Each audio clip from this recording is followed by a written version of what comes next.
I can't remember the name of the planet. There's an Earth-like planet. It's like 10 times the size of Earth. 10% larger, I should say. And a person who weighs roughly 160 pounds on Earth would weigh like 12,038 pounds on this planet. Jesus Something Christ. crazy like that. Wow. Or 1,238 pounds. Because it would literally change, and that's at your current size. Yes. Just because of the density of the gravity on the planet. Yeah. Or because of the density of the planet causing higher gravity. Yeah.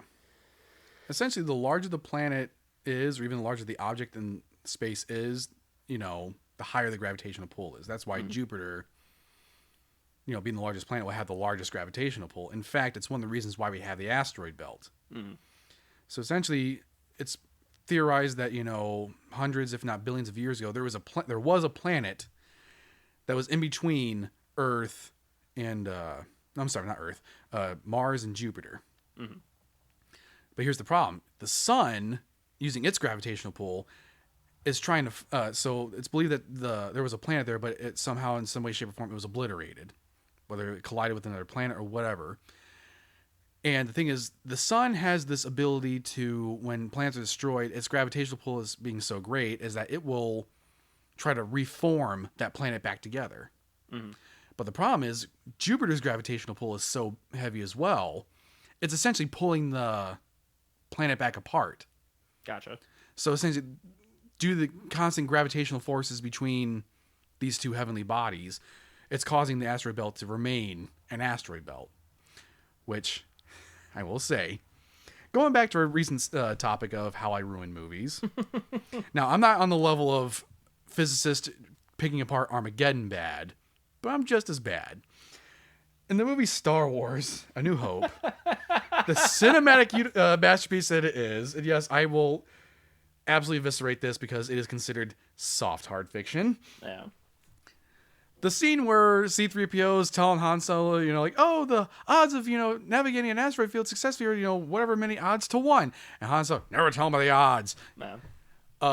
If you're in an asteroid belt right now, and I just plop you on top of an asteroid right now, and you're sitting there, the nearest one is 100,000 miles away. It is insanely easy to navigate an asteroid field. It is not as hard.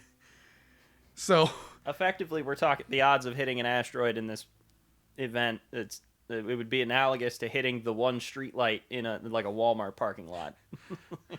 It's like that scene from a Bowser. Tina, turn! Freaking turn! Ah!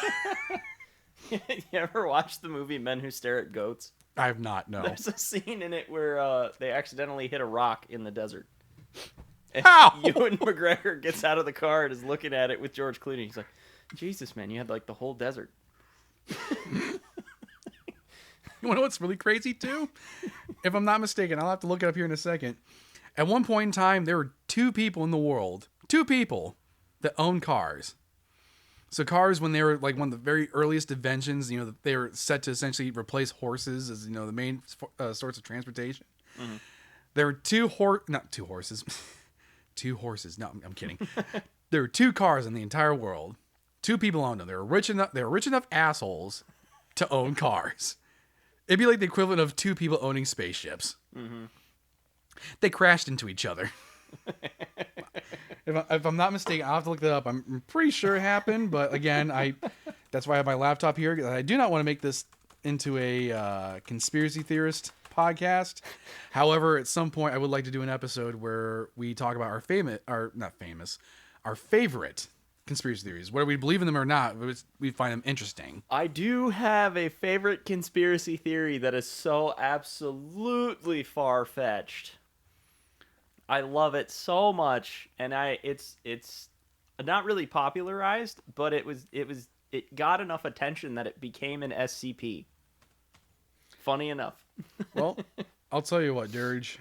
I will indulge you, and I will let you in on your little conspiracy theory for this episode. Okay.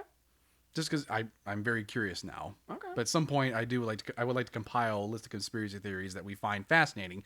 Not necessarily that we find true, but we just find fascinating. Because, again, like Antonio Hall once said, Antonio Hall, things that make you go, huh. Fair. No, so I have family that are like hardcore conspiracy theorists, especially when it comes to the government. But I also have family members that are hardcore conspiracy theorists when it comes to literally everything else. Like, I'll give you an example of one, then I'll give you the actual one. The example of the one is that dolphins are actually aliens and they're observing us. Just to showcase how far-fetched some of these are. But my favorite one is the intelligent ape man theory. So we have the legend of Bigfoot. Yes. So picture, if you will, that Bigfoot, we had all of these, like, basically since the 50s when the Roswell incident happened. Yes. All of a sudden there was this explosion of UFO sightings. So one of the explanations for this UFO sighting ties together with Bigfoot. And that is that the aliens are Bigfoot and they are hyper intelligent to the point where they have like invisibility technology and stuff, like light bending, like real invisibility. Okay. And I love the idea of that, but it's just so far-fetched it can't be real. I wish it could be, because that'd be so cool. Okay, I just want to cut you off real quick. I want to make the effort that I've been corrected. I am wrong. Turns out the fact that the two cars crashing each other is a myth. Oh.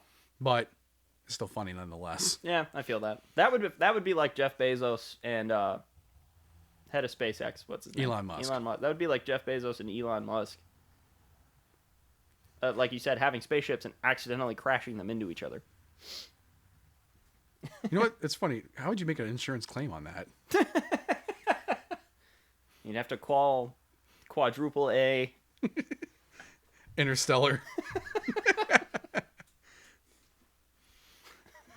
Like, do you get out in your spaceships and like not spaceships, your spacesuits, meet out in the middle, like, okay, let's exchange information. Spacewalk to the other vehicle. Oh, this is barely a scratch. Just leave a post-it note right on the windshield. Sorry. Or you're just you're just one of like those assholes, like, oh god, he's gonna take a tire iron out and beat the shit out of my you fucking asshole, you. Oh my god. There are aspects of the future that I'm so excited for, and there's aspects of the future where I know that we're gonna horribly misappropriate it. But yeah, I'm just expecting like two people like getting out of their spaceships and just like, oh, this is barely even a scratch. You know, we don't exchange numbers.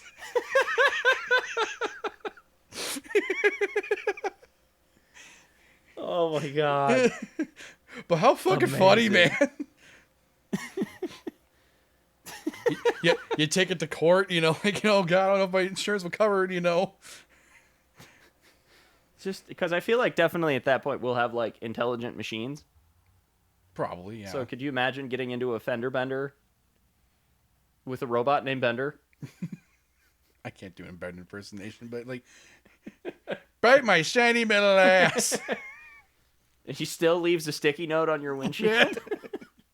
Because you know right now sticky notes aren't going anywhere. They will exist forever. Or better yet, just can you imagine like some like 16-year-old girl getting out of her spaceship in a spacesuit, flying towards yours, and goes, "You know who my dad is?